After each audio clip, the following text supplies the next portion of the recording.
Merhaba arkadaşlar. Harikalar diyarı olarak biliyorsunuz ilkleri biz çok seviyoruz. Sizlere muhteşem bir tarif göstereceğim. Bu tarifle artık tavuklarınızın yem maliyetini kendinizce düşürebilir veyahut da kendinizce doğal bir yem sürecini nasıl oluşturabilirsiniz, yemi nasıl oluşturabilirsiniz onu göstereceğim. Tavuk yemi deyip geçmeyin. Tavuk yemleri sadece arpa, buğday ve mısırdan oluşan yemler değildir arkadaşlar. Bunlar hayvanların temel ihtiyaçlarını karşılamaz. Biz bir tavuğun bütün temel ihtiyaçlarını karşılayabilecek bir yöntem ile karşınızdayız. Sizlere şimdi göstereceğim tarifle hayvanlarınıza güzel bir tavuk yemi üretebilirsiniz. Arkadaşlar bir yem hazırlamak için elinizdeki malzemeler yeterli gelmeyecektir tabii ki. O yüzden internetten almanız gereken şeyler olabilir. Ayrıca bugün sizlere tavuk yemi nasıl hazırlanır onu göstereceğim. Basit, ucuz ve kaliteli bir tavuk yemi nasıl üretirsiniz, nasıl yaparsınız hepsini bu videoda göreceksiniz. Öncelikle buradaki en büyük püf noktamız soya fasulyesinin bir püre hali. Organik bir şekilde serbest dolaşan tavuklarınıza özel bir yem tarifi. Veyahut da bütün sürünüzün tamamına yedirebileceğiniz özel bir yem tarifi. Arkadaşlar soya fasulyemiz burada. Şöyle yakinen gösterip sonra da çekeceğim. Soya fasulyesi püresi. Buna lapası derler bilmiyorum. Bir şekilde böyle ince olacak, tamam mı? Soya fasulyesinin kendisinden bir şey yapamazsınız. Kendiniz alıp ezecekseniz öyle parçalayacaksınız bilmiyorum ama yapmayacağınız soya fasulyesi böyle püre şeklinde, böyle toz şeklinde satılıyor. Bundan öncelikle kendinize temin etmelisiniz. Bu bir. Ve soya fasulyemizi buraya bir dökelim. Evet.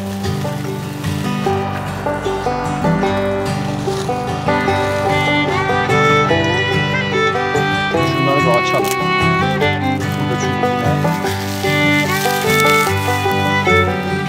Buğday kepeği, soya fasulyesinin kepeği ve arkadaşlar mısır. Evet, en güzel de zaten burada mısır. Mısırımızı da şöyle açıyorum. Bazı arkadaşlar gezen tavuk işiyle uğraşıyor ya da hobi olarak yapıyor ve para vermek istemiyor ya da maliyeti düşürmek istiyor ya da daha doğal bakmak ve kendi yemini kendisi üretmek istiyor. Ben de bu arkadaşlar için tavuklara sağlıklı, basit, çok basit hem de kolay, basit, ucuz ve kaliteli yem nasıl yaparsınız onu göstermek istedim.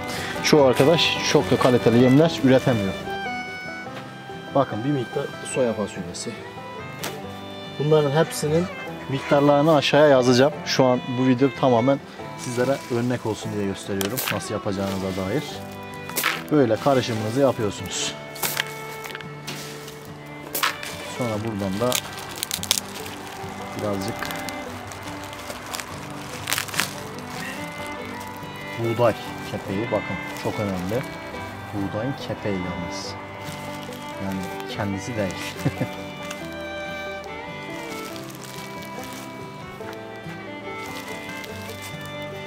Evet. Sonra buna 3 kaşık tuz. Şöyle yemek kaşığıyla tuz ekliyorsunuz. 3 kaşık. Ben biraz az kattım çünkü tarife göre değil. Ondan sonra da arkadaşlar 1 kaşık ayçiçek yağı. Şöyle bir tane de böyle ayçiçek yağı. Tamam mı? Bunu iyice karıştıracaksınız. Bakın tarifimiz şu şekilde. Her 1 kilo soya kepeği için 3 kilo mısır koyuyorsunuz orada. 1 kilo soya kepeği, 3 kilo mısır. Ayrıca 500 gram buğday kepeği, şuradan 500 gram buğday kepeği ekliyorsunuz. Ondan sonra 3 yemek kaşığı tuz ekliyorsunuz. Biraz da yağ, ayçiçek yağı. Ayçiçek yağını da bu tarif için 1 kaşık, 2 kaşık yeterli. 2 kaşık ayçiçek yağı ekledikten sonra bu tarif tamamlandı. Ancak bunun büyüğünü yaparsanız, şu an küçük bir şey yapıyorum. Verdim demin kilogramları, 500 gramlık 1 kiloluk bir yem ortaya, yani 1,5 kilo. Ne hemen hemen kaç kiloluk bir yem çıkartıyoruz ortaya arkadaşlar? 1 kilo soya kepeği, 3 kilo mısır, 500 gram buğday. 4,5 kiloluk bir yem rasyonu yaparken bunu yapacaksınız. Bu kadar yeterli. 4,5 kiloluk bir yem için bu tarifimi uyguluyorsunuz. Bir kabın içine hepsini dolduruyorsunuz. Ayçiçek yağını da en azından 2-3 yemek kaşığı atmanızı tavsiye ediyorum. En az 3 kaşık yemek kaşığı atın. Sonra da bu tarifin içerisine vitaminleriniz varsa elinizde, mineralleriniz varsa onları ekleyebilirsiniz. Eklemeseniz de olur ama eklemenizi tavsiye ederim. Eklerseniz daha iyi olur. Bu taşlar maçlar var, çok güzel onlar. Şimdi de Bunların hepsini hazırladıktan sonra güzel yağda mağda koydunuz. Ondan sonra bunu güzelce karıştırıyorsunuz ve yediriyorsunuz bütün yemeği. Mısırların tane olması mısırları hayvanların seçmesi anlamına gelir. Eğer seçmelerini istemiyorsanız mısırları, hayvanları, mısırları da toz mısır alabilirsiniz parçalı. Ayrıca diğer yandan da bu şekilde de olursa tavuklar önce mısırları yer, sonra da geri kalan lapağı yer. Ancak birbirlerine tamamen karışması için benim sizlere önerim mısırları da toz alın. Ben şimdi toz getirtmedim ama olsun, sıkıntı yok arkadaşlar. Mısır zaten her yerde bulursunuz. Yaşadığınız yerlerde mısır vardır. Burada en zor bulacağınız ürünleri söyleyeyim. Soya fasulyesi. Buradaki en büyük rol oynayan ise soya fasulyesi. Soya fasulyesinin içindeki protein değerleri ve besin değerleri sporcular tarafından da kullanılıyor. Protein tozlarında da bunu yapıyorlar. Hayvanlar için çok iyi. Biraz tuzlu ama iyi. Peki bunların hepsinin toplam fiyatı ne kadar?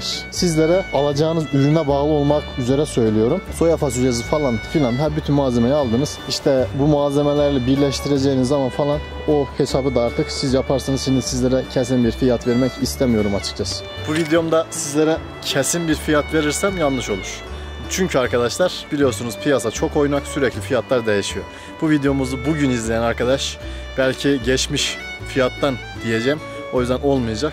O yüzden güncel fiyatlardan sizler bakıp sizler tercihte bulunun. Hesaplarını sizler yapın. Peki nereden bakarız diye sorarsanız arkadaşlar burada gördüğünüz bütün ürünleri kümesim.com adresine aşağıdaki video açıklama kısmındaki siteden görüp bulabilirsiniz.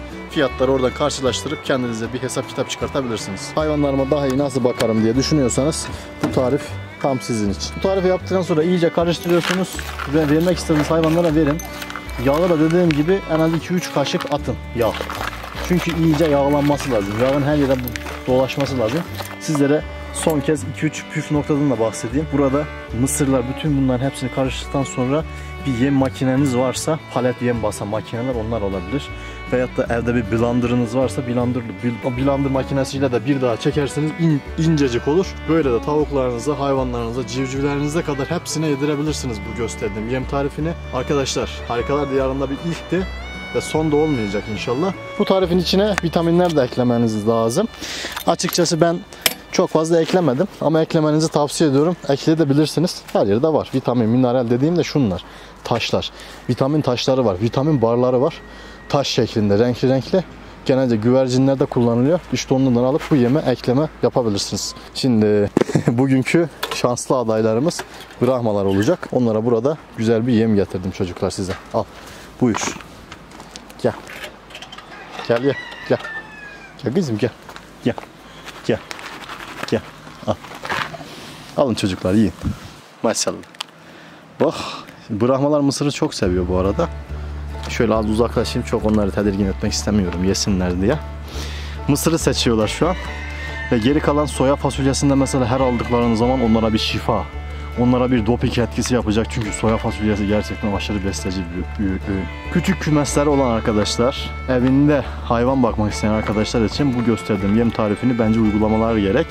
Çünkü maliyet o zaman çok düşük olur. Çok fazla hayvan olan arkadaşlar için dışarıda hayvanlara doğal bakmak istiyorsanız, %100 köy yumurtası veya da buna benzer şeyler yapmak istiyorsanız onlara da şunu söyleyeyim. Bundan tonamaç alırsınız. Uyguna gelir fabrikalardan alırsanız. Hepsini birbirine karıştırdığınız zaman zaten kilolarca yem elde ediyorsunuz ki şu an günümüzde şu dakikada bu videoyu çekerken en kötü 50 kiloluk bir yem fiyatı 250 lira 50 lira falan, yani 200'den başlıyor 300'e kadar gidiyor birçok yem çeşidi. Bu da elinizde yaptığınız bir yem rasyonu olduğu için hem güvenilir hem de hayvanlarınızı gerçekten olabildiğince besleyici bir öğün. Bunu göz önünde bulundurun lütfen arkadaşlar. Bu tarifi de başka bir yerde bulamazsınız. Harikalar Diyarı farkıyla yine sizlere muhteşem bir tarif göstermiş olduk. Sunmuş olduk. Umarım bu tarifimizi güzel bir şekilde değerlendirirsiniz ve kümeslerinizde uygularsınız. Bakın civciv gelişimi için, tavuk gelişimi için ve birçok hayvan için çok etkili bir tarif. Hiç yem almayıp ben kendim yemi nasıl üretirim diye düşünüyorsanız tavuk yemi üretmek için yapmanız gerekenleri de gösterdim. Tavuk yemi bu şekilde yapabilirsiniz. Yiyin çocuklar. Maşallah. Hiç uğraşmayacağım. Bunu yemelerini istiyorum birazcık. Yediler. Biraz da ayam cemallere vermek istiyorum çocuklar. Hatta siz yemeyin canım. Şu kara olanlara da verelim bizim. Kara olanlar. Kara olanlar. Gel. Gel. Gelin kızlar gelin. çok seviyorlar zaten böyle yemler. Ah. Bakalım ne olacak. Bütün sürü şimdi gelecek. Akın akın bak. Hayamcemaniler için de önemli. Belli başlı hayvanlarıma özellikle yediriyorum. Misal burada gördüğünüz hayvanlar gibi. Hayamcemanilerin temelinden sağlamlaştırmamız lazım. Gelecek nesil için arkadaşlar. Şu an onların soya fasulyesi yemesi çok önemli. Ben soya fasulyesini aralıklı olarak yedirme taraftarıyım. Ve sizlerle her şeyi paylaşmadığım gibi bunu da uzun zamandır paylaşmıyordum ama artık bazı şeylerden emin olduğum için paylaşmanın vaktinin geldiğini düşünüyorum ve sizlerle bugün bu videoyu paylaşmış oldum. Tamam, azıcık siz yiyin. Bu yem rasyonunu yurt dışında çok fazla kümes kullanıyor. Çok fazla yetiştirici bu gösterdiğim rasyonla hayvanlarını besliyor. Neden mi? Çünkü o ülkelerde daha çok hayvanların sağlığına veya da üretime değil de daha çok hobiye yönelik oldukları için hobi yönelikte besleyen çok fazla yetiştirici yurt dışında kendi yemini kendi yapıyor. Ham maddelerini alıyor ve karıştırarak yapıyor. Ben öyle yapmıyorum. Kendi yemimi almıyorum. Ben Sadova yem kullanıyorum çünkü o kadar hayvanım var ve bunu başaramam. Ama hobi olarak yapan arkadaşlar için şunu unutmayın. Her zaman benimle olduğunuz sürece güzel bilgiler edinecek. Hayvan sevgimi sizlere aktarırken mutlu olacaksınız inşallah. Kendinize çok mekken bakın diyelim. Yeni videolar için kanalımıza abone olup bildirimleri açmayı unutmayın. Diğer yandan da bu güzel tarifimizin bütün tarif listesi de açıklama kısmında mevcut. Oradan bakabilirsiniz. Burada gördüğünüz ürünleri almak isteyen arkadaşlar için ise aşağıdan satın alabilirler. Link bırakıyorum. Kendinize çok iyi bakın. Diğer güzel tariflerde, Dadaş'ın tariflerinde, Harikalar Diyarı'nın süper tariflerinde görüşmek dileğiyle. Bu arada bu hakiki bir yem tarifiydi.